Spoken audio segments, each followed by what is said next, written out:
샬롬, 오늘도 주님과 더불어 승리하는 하루가 되시기를 바랍니다. 오늘은 출애굽기 12장 1절로 36절의 말씀을 강의 곁으로 나누고자 합니다. 본문 1절로 2절의 말씀입니다. 여호와께서 애굽 땅에서 모세와 아론에게 일러 가라사대 이달로 너희에게 달의 시작 곧 해의 첫 달이 되게 하고. 아멘. 애굽의 9가지 재앙을 내리신 후 하나님은 모세와 아론에게 말씀하셨습니다. 그것은 앞으로 이달을 이스라엘의 새해 곧 첫 달이 되게 하라는 것이었습니다. 곧 이스라엘 달력은 달마다 이름이 붙어 있는데 2절이 이 달은 출애굽기 13장 4절이 아비벌로서, 아비벌은 당시 이스라엘이 사용하던 달력으로는 7월이지만 하나님은 이 아비벌을 이스라엘 새해로 곧 1월로 제정하라는 것이었습니다. 그런데 이 아비벌은 이스라엘이 바벨론 포로기에 니산월로 바꾸어 불리게 됩니다. 그렇다면 하나님은 왜 아비벌을 7월달을 새해 첫 달 1월로 하라고 말씀하신 것입니까? 이유가 무엇입니까, 여러분? 그것은 하나님께서 아비벌의 7월에 이스라엘을 애굽에서 건져내셨기 때문입니다. 곧 430년간 애굽에서 노예살이 하던 이스라엘을 건져내시고 이스라엘의 역사를 새롭게 출발하게 하셨기 때문에 아비벌, 즉 7월을 1월로 하라고 말씀하신 것입니다. 그렇습니다, 여러분. 우리 또한 예수 그리스도 안에서 건져냄을 받은 사람들입니다. 죄와 죽음 아래에 있던 소망 없던 존재에서 예수 그리스도를 통해 하나님의 자녀로 다시 난 자들입니다. 예수 그리스도 안에서 존재와 신분이 새로워지고 소망이 새로워지고 삶이 새로워진 사람들입니다. 인생과 인생 이후가 새로워진 사람들이기도 합니다. 그러므로 주 안에서 다시 난 자들로 시대와 역사를 새롭게 해가는 사람들이기도 합니다. 다시 본문 3절로 14절까지의 말씀은 유월절 제정에 대한 말씀입니다. 3절 5절입니다. 너희는 이스라엘 회중에게 고하여 이르라. 이달 열흘에 너희 매인 이 어린 양을 취할지니 각 가족대로 그 식구를 위하여 어린 양을 취하되 그 어린 양에 대하여 식구가 너무 적으면 그 집의 이웃과 함께 인수를 따라서 하나를 취하며 각 사람이 식량을 따라서 너희 어린 양을 계산할 것이며 너희 어린 양은 흠없고 1년 된 수컷으로 하되 양이나 염소 중에서 취하고. 아멘. 하나님은 아비벌을 이스라엘의 새해 첫 달로 제정하시면서 그와 연관해 중요한 지금 말씀을 하고 계십니다. 곧 한 가족당 한 마리씩 흠이 없고 1년 된 수컷이 어린 양을 잡고 하나님께서 정하신 방법을 따라 급히 먹으라고 하신 것입니다. 혹 양이 없으면 염소도 괜찮다고 하셨습니다. 그리고 그 양의 피를, 염소의 피를 양을 먹을 집, 염소를 먹을 집 좌우 문설주와 임방에 바르라고 한 것입니다. 그리고 이것이 바로 하나님께서 제정하시는 여호와의 유월절이라고 하셨습니다. 이제 본문 6절을 보게 되면 이달 14일까지 간직하였다가 해질 때 이스라엘 회중이 그 양을 잡고 라고 말씀하십니다.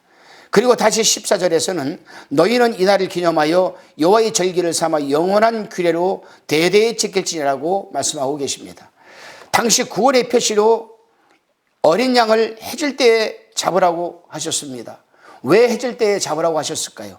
이 말씀을 이해하기 위해서는 먼저 신약성경 요한복음 1장 29절 말씀을 우리가 읽어보아야 합니다. 이튿날 요한이 예수께서 자기에게 나오심을 보고 가로되 보라 세상자를 지고 가는 하나님이 어린 양이로다라고 하셨습니다. 다시금 고린도전서 5장 7절 하반절에 보게 되면 사도 바울은 고린도 교인들에게 우리의 유월절 양 곧 그리스도께서 희생이 되셨느니라고 하셨습니다. 이제 다시 신약 마태복음 26장 2절에 보게 되면 너희 아는 바와 같이 이틀을 지나면 유월절이라 인자가 십자가에 못 박히기 위하여 팔리우리라 하시더라고 하셨습니다. 그리고 결국 예수님께서 십자가에서 죽음을 맞이할 때에 어둠이 3시간 동안 임했다고 성경 마태복음 27장 45절에 기록하고 있습니다. 여러분, 지금 이 말씀을 드리면서 뭔가 좀 꿈틀거리는 여러분 감동이 없으십니까? 하나님께서는 분명히 출애굽기에서 그랬습니다. 해질 때 어린 양을 잡아라. 그리고 이것은 영영한 규례로서 대대에 지켜라라고 말씀하셨습니다. 그렇다면은 요한복음 1장 29절에 있는 말씀대로 보라 세상죄를 지고 가는 하나님의 어린 양이다라고 예수 그리스도를 명했습니다. 사도 바울은 고린도 교인들에게 뭐라고 했습니까? 우리의 유월절 양 곧 그리스도께서 희생이 되셨니라고 말씀하셨습니다. 그렇다면은 예수 그리스도께서 우리의 어린 양이 되고 우리를 구원해 하시기 위한 어린 양의 제물이라시라면 예수님이 돌아가실 때 분명히 어두울 때 해질녘에 돌아가셔야 됩니다. 그런데 마태복음 26장 27장을 참고해서 보게 되면은 제6시로부터 9시까지 어둠이 내렸다고 그랬습니다. 이스라엘과 우리하고의 시차는 6시간 시차가 납니다. 그렇다면 제6시라면은 6시간을 플러스해 보면 낮 12시입니다. 9시는 오후 3시입니다. 12시부터 오후 3시까지는 어둠이 한창, 햇빛이 한창 내릴 때 아니겠습니까? 그때 예수님이 돌아가셨다라면은 출애굽기 12장에 나와 있는 이 말씀이 성취가 안 되는 거죠.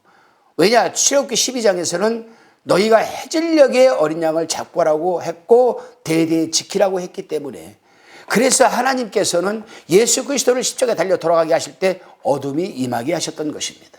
이렇게 하나님의 말씀과 하나님의 언약은 1.1획도 변함이 없이 카이로스, 때가 되면 다 성취하게 되는 것입니다.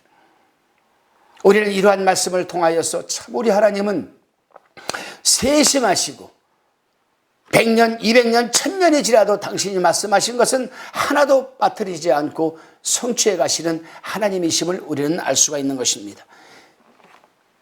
다시 본문 11절입니다. 너희는 그것을 이렇게 먹을지니 허리에 띠를 띠고 발에 신을 신고 손에 지팡이를 잡고 급히 먹어라. 이것이 여호와의 유월절이니라. 그리고 이날을 기념하여 영영히 지키라고 말씀하셨습니다. 14절입니다. 너희는 이날을 기념하여 여호와의 절기를 삼아 영원한 규례로 대대에 지킬지니라. 그리고 마침내 하나님의 유월절이 제정된 것입니다. 유월절은 히브리어로 페사흐라고 합니다. 페사흐, 지나가다라는 뜻입니다. 라틴어로는 파스카라고도 하는데 이는 본래 지나가다, 아낀다라는 뜻을 가진 파사흐라는 단어에서 유래되었습니다. 유월절은 바로 하나님께서 집 문설주와 안방에 발려져 있는 피를 보고 지나가신다라는 겁니다. 죽음이 지나간다라는 겁니다. 그러기에 유월절을 영어로는 패스오버라고 하는 것입니다. 그리고 이것이 하나님께서 애굽에 내릴 마지막 재앙과 관련해 중요한 하나님의 구원이었던 것입니다. 그리스도인은 하나님의 유월절을 경험한 사람들입니다. 그렇습니다. 하나님의 결정 가운데 예수 그리스도 안에서 하나님의 심판에 대해 하나님의 넘어가심을 경험한 자들입니다. 예수 그리스도의 피로 인해 하나님의 심판에서 건짐받은 자들이 바로 우리들입니다. 오늘 우리 사는 세상은 그냥 지나치기에는 거슬리고 마음 불편하게 하는 일들이 너무나 많습니다. 사람들이 거칠고 사납고 화나게 합니다. 우리 또한 종종 그러기도 합니다. 무차별적으로 상처를 주고 음란하고 교만합니다. 살짝 잘못 건드리기만 해도 터질 것 같은 시한폭탄 같은 삶을 사는 시대가 바로 오늘날 우리 시대입니다. 지금 시대는 실로 인간의 죄인됨의 실상과 죄성이 그대로 드러나는 세상입니다. 모든 인간은 하나님의 심판을 피할 수 없는 죄덩어리임을 스스로 증명하고 있는 시대가 또한 이 시대이기도 합니다. 그럼에도 하나님은 그리스도 안에서 하나님 스스로 하나님이 영원한 심판을 지나가시는 것입니다. 우리가 착해서가 아니라, 우리가 선한 삶을 살아서가 아니라 그리스도의 피에 하나님의 용서를 정하시고 선언하시고 예수 그리스도 안에서 새롭고 영원한 삶의 자리로 우리를 초대하신 것입니다. 참된 소망과 영광의 자리로 사람을 부르신 것입니다. 그러므로 그리스도 안에서 우리에게 임한 하나님의 은혜를 우리는 겸손히 기억하고 마땅히 지켜야 할 하나님의 말씀을 지켜야 하는 것입니다. 본문 15절로 20절은 무교절에 대한 말씀이 기록되어 있습니다. 무교절은 유월절 이후 일주일 동안 지키는 절기로 이 기간 동안은 누룩 들어간 떡인 여러분 유괴병 대신 누룩이 들어가 있지 않은 무교병을 먹어야 했고 첫날과 일곱째 날에 성회로 모여야 했습니다. 우리가 유월절 신앙으로 산다는 것은 분리되고 단절된 인생을 사는 것이 아니라 연속성 있는 삶을 사는 것입니다. 주일 하루만이 아니라 매일매일이 코람데오, 즉 하나님 앞에 있는 예배의 삶을 사는 것입니다.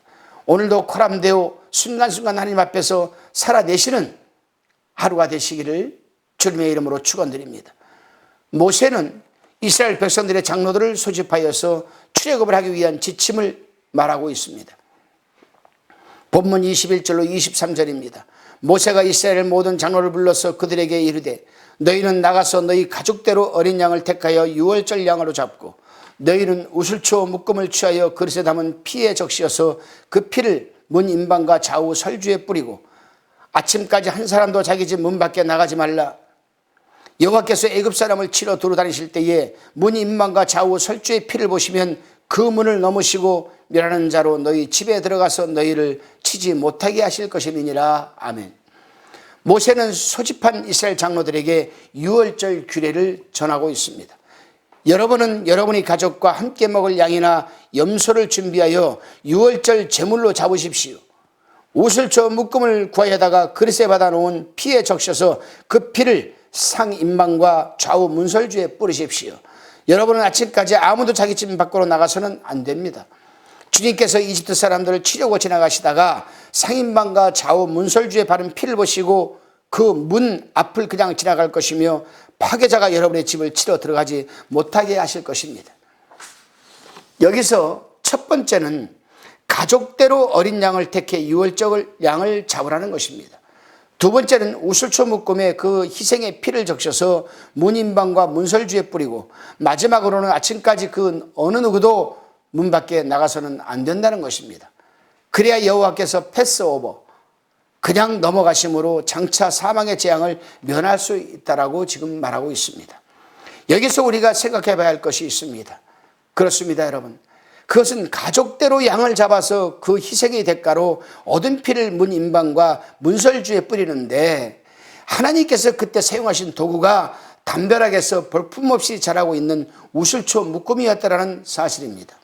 이 우슬초는 구약 정결의식에 여러 번 등장하는데 오늘 본문에서와 같이 피를 바르는 일에 사용되었을 뿐만이 아니라 나병에서 즉 문둥병에서 병 나은 사람을 위한 정결의식이나 시체와 접촉하여 부정해진 사람을 정결케 하는 절차에도 사용되는 우슬초입니다.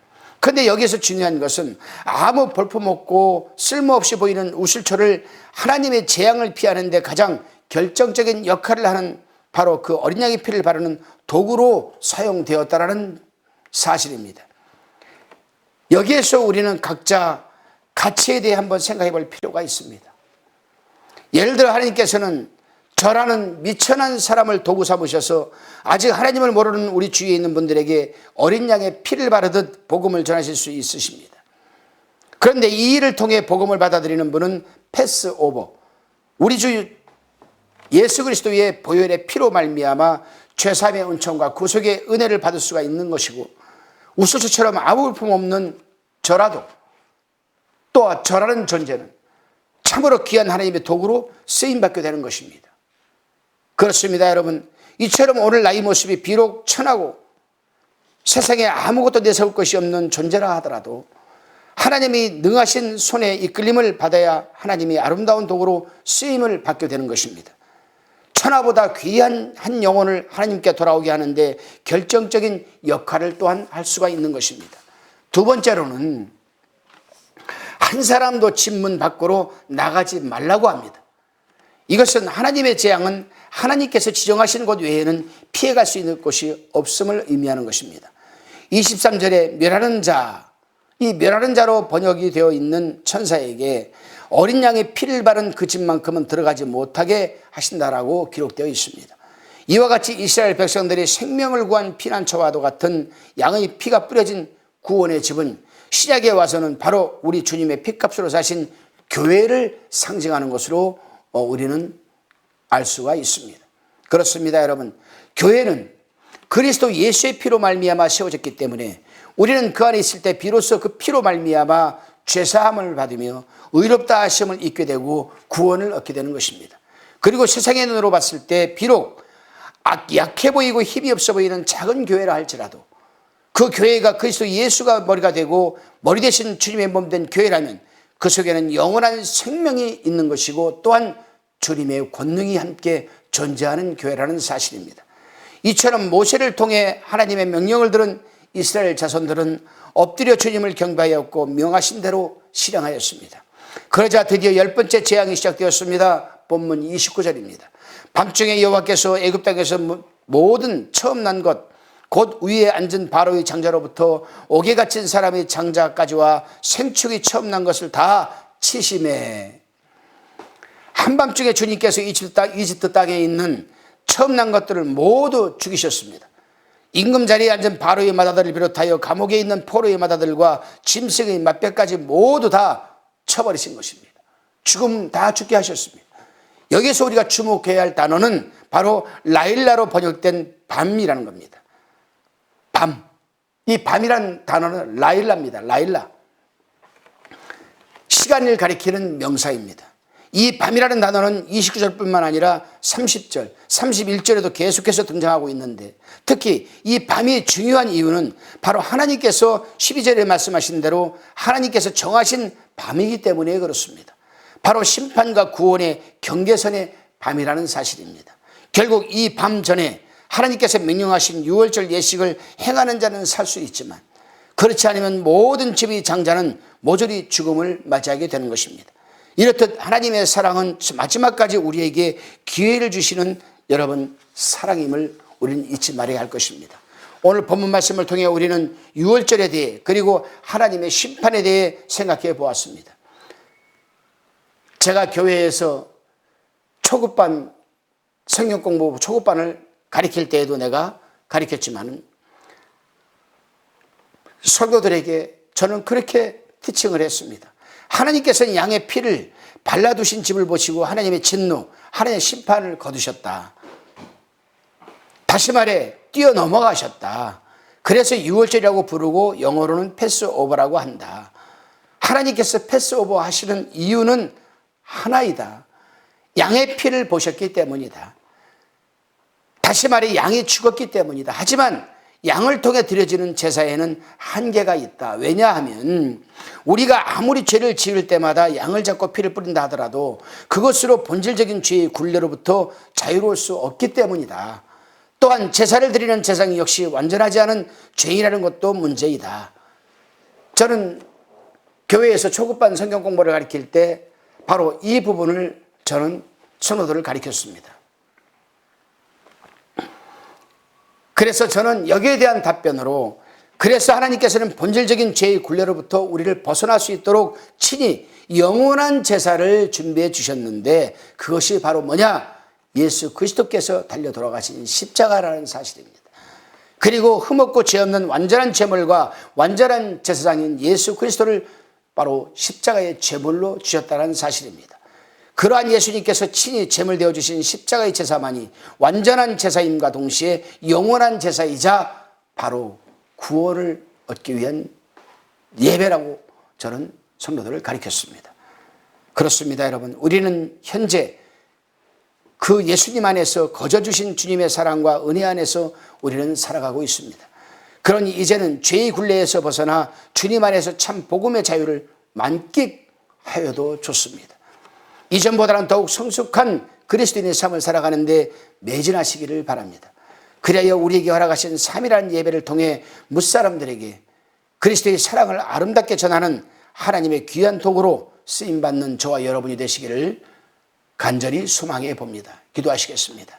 주님, 우리를 위해 완전하고 영원한 제사를 드려주신 우리 주님의 사랑에 감사하며, 이제는 우리들의 삶을 통해 우리 이웃들에게 그 사랑을 전하는 귀한 도구로 살아가게 도와주시옵소서. 주님, 오늘도 코람데오, 즉 하나님 앞에서 살아내는 하루가 되게 하옵소서. 감사드리옵고 예수 그리스도의 이름으로 기도드리옵나이다. 아멘.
화평방송 구독, 좋아요 부탁드립니다. 감사합니다.